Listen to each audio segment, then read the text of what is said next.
Imagine this: America deports West Africans, and it is Ghana, not their home countries, that welcomes them back. Why would Ghana accept such an unusual agreement? Is it a bold move of Pan-African solidarity, or a burden Ghana should never have agreed to carry?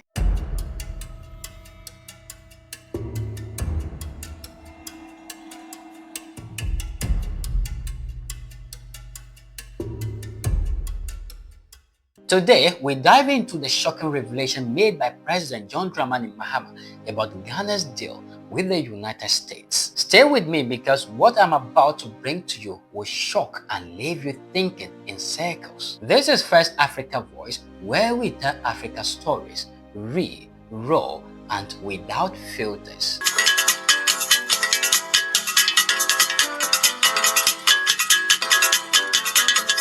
Ladies and gentlemen, welcome to the channel. My name is Paul Lingua. Now, let's delve into the story and break it down together. When deportation becomes diplomacy, the story is never simple. Let's uncover the real reason Ghana agreed to take in deportees from America. Ghana's President John Dramani Mahama recently revealed a striking detail about the latest development regarding accepting West Africans' U.S. deportees. According to him, Ghana had reached a bilateral agreement with the United States to accept West African nationals deported from America, not only Ghanaians, but citizens of other West African states. At least 14 people had already arrived under this agreement, Mahama confirmed. The question is, why Ghana?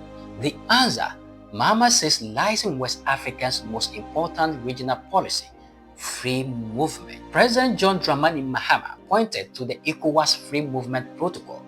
This agreement allows citizens of member states to enter and reside in other West African countries without a visa for up to 90 days. So when the US approached Ghana with the proposal, Mahama said, "We were approached by the US to accept third-party nationals who were being removed from the US, and we agreed with them that West African nationals were acceptable." This meant that instead of deporting every West African back to their specific country of origin, the US could send them to Ghana, where they would legally be permitted to stay temporarily under ECOWAS rules. The 14 people already deported to Ghana include several Nigerians and a Gambian, the president said. He did not specify the total number of deportees the country would take. He said Ghana had already facilitated the return of the Nigerians to their country by bus, while the Gambian was still being assisted to return home. Okay, it's about Ghana-US relations. First, we were slapped with 10% tariff that was increased to 15%, and then we're included in 36 countries that were going to be placed on a visa ban. But in the meantime, all 5-year visas were cancelled, and we were restricted to single entry 3 months.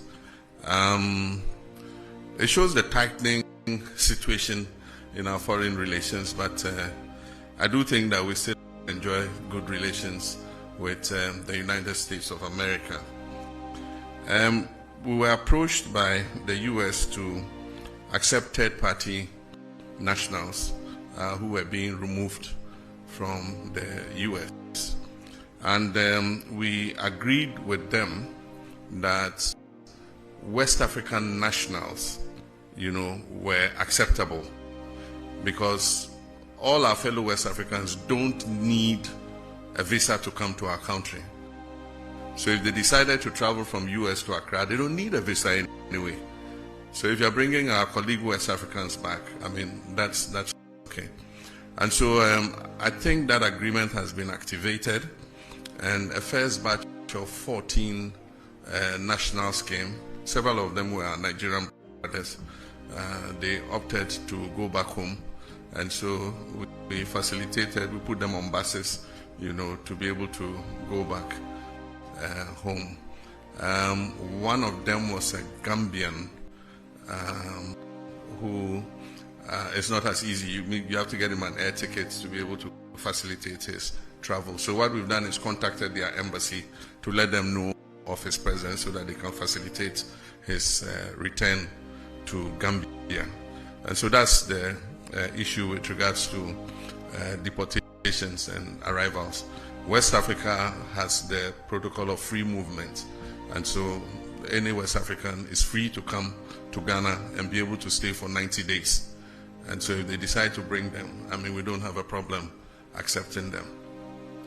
Last month, the US deported 7 migrants to Rwanda, while in July, 5 were sent to Eswatini and 8 others to South Sudan. But was this really Pan-Africanism in action, or was Ghana taking on a problem that wasn't its own? On one hand, Ghana's acceptance of deportees could be seen as a regional solidarity. By honoring ECOWAS protocol, Ghana presented itself as a leader of upholding African unity. On the other hand, critics argue this move could strain Ghana's resources, especially if deportees had no direct ties to Ghana. Housing, employment, and integration challenges will naturally fall on the Ghanaian state. Some Ghanaians also saw it as America outsourcing its deportations challenges to Africa, and Ghana willingly agreeing. So is Ghana being celebrated as Africa's Good Samaritan, or accused of being America's dumping ground? The bigger picture, this revelation by John Dramani Mahama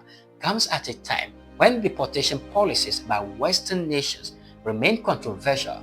Thousands of Africans, many undocumented, are deported each year from Europe and America. Ghana's agreement with the US highlights the complex intersection of international diplomacy, migration, and regional cooperation. But it also raises deep questions. Should Ghana carry the burden of accommodating deportees from other West African nations? How will this impact Ghana's economy and social system? And most importantly, will such policies strengthen or weaken Pan-African unity in the long run? Ghana's acceptance of US deportees shows a delicate balance between law, diplomacy, and solidarity. For some, it is a noble act of African brotherhood. For others, it is an unnecessary burden. But one thing is clear, the decision continues to shape Ghana's image, both at home, across West Africa, and on the global stage. This is First Africa Voice,